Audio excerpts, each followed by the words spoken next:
Now, what happens in Britain often happens here in due course. I don't select to boast about Britain in any way. I'm just trying to warn people. Now, in Britain and in Europe in general, radical Islam has created a climate of fear and censorship, and the mainstream is frightened of responding. You might not want to hear this. That's fine if you don't want to hear it. It's fine for you, but I'm telling you it's going to happen, whatever you want and desire. A new political party has been created in Britain, the British Freedom Party, and its leader, Paul Weston, is touring North America. He's dropped into the studio. Welcome to you. Thank you, Michael. Now, let's deal with the accusations first. You're very right-wing, fascist, nasty, Holocaust-denying, horns in the head. You seem quite nice to me.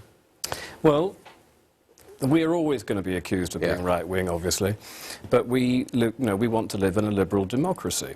And just because you want to live in a liberal democracy doesn't mean that you have to put your hands up and surrender to something that is completely illiberal. So we're going to try and fight against this Islamic question. We're prepared to be accused of being right-wing, but it certainly isn't right-wing fighting something which is illiberal. It's very interesting in Europe how the new leaders of movements that oppose radical Islam, they vary in their politics, but many of them are extremely philo-Semitic. They're very progressive on the gay issue. They can be quite friendly towards the environment. They're not traditionally right-wing at all. The only issue they seem to be, if you like, conservative about, if it is conservative, is saying that radical Islam is a threat to pluralism, democracy and freedom. Well, that's exactly it. And the Freedom Party, the British Freedom Party, welcomes people of all colours, of all races. We're very happy to have homosexuals within the party. So we are essentially, we're classical liberals. We're classical liberals who are presented with this terrible totalitarian ideology that we're seeing growing faster and faster now, and we are not going to sit there and do nothing about it. Well, let's talk about that, because Canada, it could well be, Canadians like to say, world-class city, greatest country, greatest this. It's hyperbole coming from any country, actually. But we have escaped some of the worst extremes of Islamic radicalism in this country so far. But in Britain, people need to know, not everywhere, much of UK, this is not an issue at all, but in many parts of Britain now, it's become so intrusive into everyday life, hasn't it? And it's a huge problem because it's so centralised. If you live in a nice little village or town well away from it all, you don't know anything about it. But if you're living in an area, it's always in the cities, but if you live in an area like Tower Hamlets now in the East End of London, that used to be the traditional home of the Cockneys. But there aren't very many Cockneys left there now. The whole thing has been taken over principally by Bangladeshi Muslims, and they are now putting up little stickers saying this is now a Sharia zone. You can't have no homosexuals, no alcohol, no smoking, no Jews. And this is happening in the capital city of Great Britain. But I know there was, in fact, one of the people doing that was a white convert to Islam. That's I know right. this is going on. But are they just a bunch of crackpots and fanatics? Surely not all Muslims embrace that. I don't think all Muslims do embrace that, but you go back to the Germans and Adolf Hitler and the Nazis. You don't need to be a majority to get your way. The fanatics always get their way. 1% of fanatics won't get their way, but you have 10%, and that 10% will sway the 90%. Now, of course, there were the terrible terrorist attacks in London. Innocent people were murdered by Muslims who'd been raised in the country, given education and health care and so on, and tolerance in Britain. We know from hearing recordings that there are terrorist fighters in Pakistan and Afghanistan with Birmingham and Yorkshire accents. This is very worrying indeed. Well, at the moment, at least they're out there. They could be at home doing what happened in 2005 on the London bombings. But yeah, I've been hearing this. Apparently, the British soldiers out there, when they listen into the Taliban radio wavelengths, they're picking up northern British accents, and they're fighting their own countrymen. It's a very sad state of affairs. How has not the majority, but the establishment in Britain, the BBC, the Times and so on, how have they reacted? Because my experience has been when people live in very expensive areas and they earn lots of money, they don't really know and don't particularly care what is going on with the rest of people. And there seems to be a huge wave of denial from those who still rule the country. Well, the BBC is a case in point. I mean, the BBC is vehemently anti-Israel. I don't know if they're actually anti-Semitic themselves. I'm not sure. I'm still not sure. They are so anti-Israel, it's quite frightening.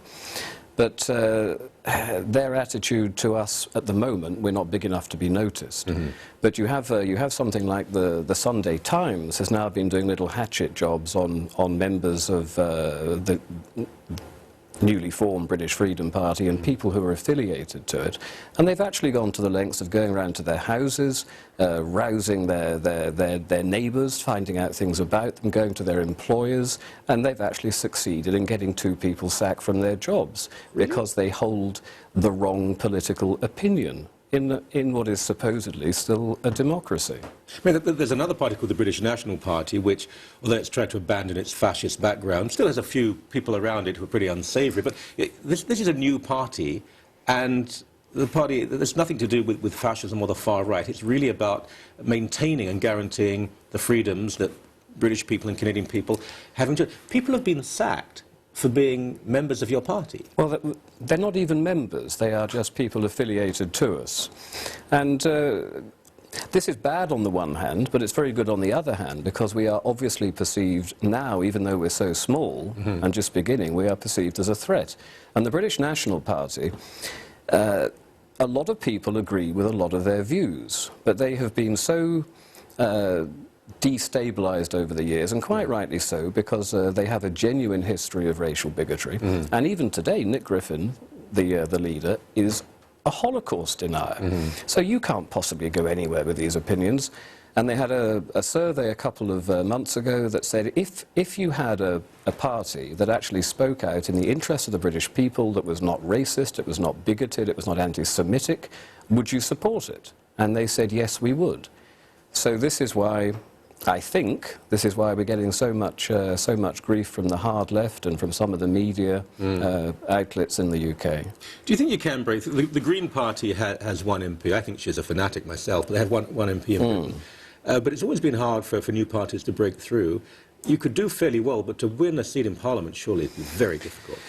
Well, we're not sure. We're not sure at the moment, because the Labour Party has essentially betrayed its core vote, you know, the traditional working class man of Britain.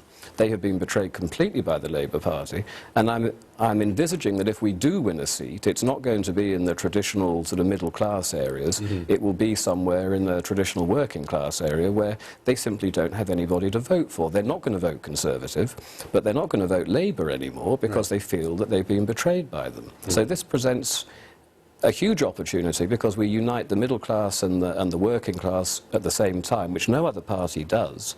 And we have a lot of people who are absolutely sick to death of the Labour Party and the Conservative Party, who apparently are just carrying on in the same vein that the Labour Party left off. Is there a chance you will move the Conservative Party into common-sense positions on issues of radical Islam? Well, we don't imagine that we're going to win the 2014-2015 election. But what we do want to do is stand up and say things that need to be said. And this then takes the heat off the Conservative Party, who then might come along and say, OK, well, these guys are doing pretty well. They're picking up a lot of popular support. Why don't we take the beginnings of what they're doing and turn it into Conservative policy? And if we do that over the next 3 or 4 years, and we still do well in the 2014 elections, then we are going to start affecting the mainstream parties. We will keep an eye on you, and we'll have you back on the show. Thank you so very much indeed. Thank you very much, Michael.